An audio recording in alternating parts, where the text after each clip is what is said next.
রথ তৈরি করছে ওর বাবা। প্রত্যেক বছরে একতলা রথ হয়, এবারে দুতলা রথ করেছে হাতে তৈরি, তোমরা দেখতেই পাচ্ছ। আর এই যে জগন্নাথের যে আঁকা মূর্তিটা, ওটা আমার মেয়ে করেছে, মানে কাগজের বরফে। তো নমস্কার বন্ধুরা, আজকের ব্লগে তোমাদের স্বাগত। অনেকদিন যাওয়া তো ব্লগগুলো কন্টিনিউ করা যাচ্ছে না। আর এটা দেখতে পাচ্ছ তো, এটা হচ্ছে আমাদের এখন আষাঢ় মাস চলছে, জানো তোমার রথযাত্রা। আর তোমাদের কিছু ক্লিপ দিলাম যেগুলো হচ্ছে তোমার ওর বাবা হচ্ছে মানে অদ্ভির বাবা কিন্তু হাতেই রথ বানা। এটা হচ্ছে আমার মেয়েদের, কারণ আমার মেয়ে হচ্ছে আজকে 12 বছর হতে গেল, এখনো ওর বাবা পর্যন্ত কোনোদিন রথ কিনে দেয়, নিজের হাতে বানিয়ে দিয়েছে।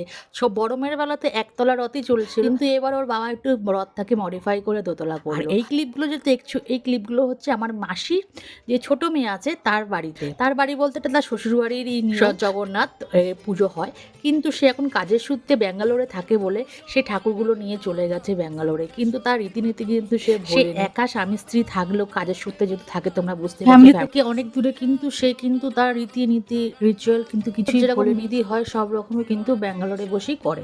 জগন্নাথ স্নান, এই জগন্নাথ স্নানের দিনে হচ্ছে ঠাকুরকে জল দিয়ে স্নান করিয়ে যা বিধি নিয়ম আছে সেগুলো করিয়ে ও রিচুয়ালগুলো করছিল। ডাবের জল দুধ দিয়ে স্নান করাতে হয়, স্নান করিয়ে তোমার আরতি করতে হয়, ইভেন ভোগ নিবেদন করতে হয়। তো ও একাই ও কিন্তু রিচুয়ালগুলো করেছিল। আর তোমরা কিন্তু আগের ব্লগগুলোর মধ্যে দেখেছিলেই যে আমরা কিন্তু কলকাতায় মাসির বাড়িতে নবরাত্রি করতে গেলেও হচ্ছে নবরাত্রির দিনটা পালন করতে গেলেও ও কিন্তু ব্যাঙ্গালোরে বসেই নবকন্যাদের জন্য রান্না করে নিজের হাতে খাইয়েছিল ও নিজে একা। হ্যাঁ, এই দিনগুলোর এই বিশেষ করে এই পুজো, আমরা তো বাঙালি, বিশেষ করে এই পুজোর দিনে আমরা সব বোনেরা মিলে মিস করি, কারণ ও আসলে এনভায়রনমেন্টটা চেঞ্জ হয়ে যায়, তাই জন্য আমরা খুব ওদের মিস করছি। 2 বছর না হয়ে গেল যে আমাদের ভিন রাজ্যে রয়েছে কাজের সূত্রে, কিন্তু তার জন্য আমাদের কন্টাক্টে তো রয়েছে। আর তোমরা জানো, যখন ওই কলকাতায় ছিল না ওদের বাড়িতে আমরা সবাই যেতাম, গিয়ে রথ টানতাম। ওই মুহূর্তটাই আলাদা ছিল। যদিও বা আমার খুব একটা সুযোগ হয়, আমার মেয়েরা যেত, কিন্তু আমার মেয়েরা এসে যখন গল্প করতো না, সত্যি খুব ভালো লাগতো। তো বিয়ের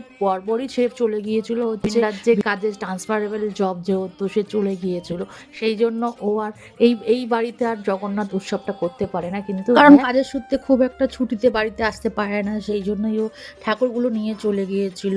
ও শাশুড়ির পারমিশন নেই। আর তোমরা দেখতে পাচ্ছ যে ও দূরে থাকলেও কি হবে, ও নবরাত্রির থেকে শুরু করে তোমার জগন্নাথ, তারপর হচ্ছে দিওয়ালি পুজো খুব ভালো করেই করে। ইভেন আমাদের ছবিগুলো পোস্ট করে আমাদের পাঠায়। আর আমার না ওর খুব যে জগন্নাথের যে ড্রেসগুলো আছে না, আমার না খুব পছন্দ হয়েছে। কাজের ফাঁকে কি করে এত সুন্দর জামাগুলো সিলেকশন করে নিয়ে আসে, চয়েস করে নিয়ে আসে, আমি সেটাই অবাক হয়ে যাই। আমার তো খুব পছন্দ হয়েছে।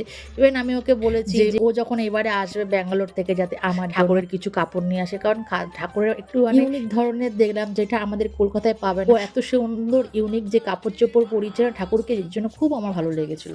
আর তোমরা আমাকে কমেন্ট সেকশনে কমেন্ট করে জানাতে পারো যে তোমাদের বাড়িতে কার কার এরকম রথযাত্রা উৎসব হয়, সেখানে কমেন্ট করে জানাতে পারো। আর এই যে এই ছবিগুলো তোমাদের যে দিচ্ছি, এই ছবিগুলো রথের দিনের যে উৎসব সেই দিনই করেছে। আর জগন্নাথ দেবের জামাগুলো এত সুন্দর আমার পছন্দ হয়েছে না, সাজানোটা খুব সুন্দর হয়েছে। ও একা হাতে এতগুলো রান্না করে ও জগন্নাথ দেবকে ভোগ নিবেদন করেছিল। আর কথায় আছে যে মেয়েরা রাধে সেই মেয়েরা কিন্তু চুলও বাঁধে। তো আজকের এই ব্লগটা তোমাদের কেমন লাগলো কমেন্ট সেকশনে কমেন্ট করবে।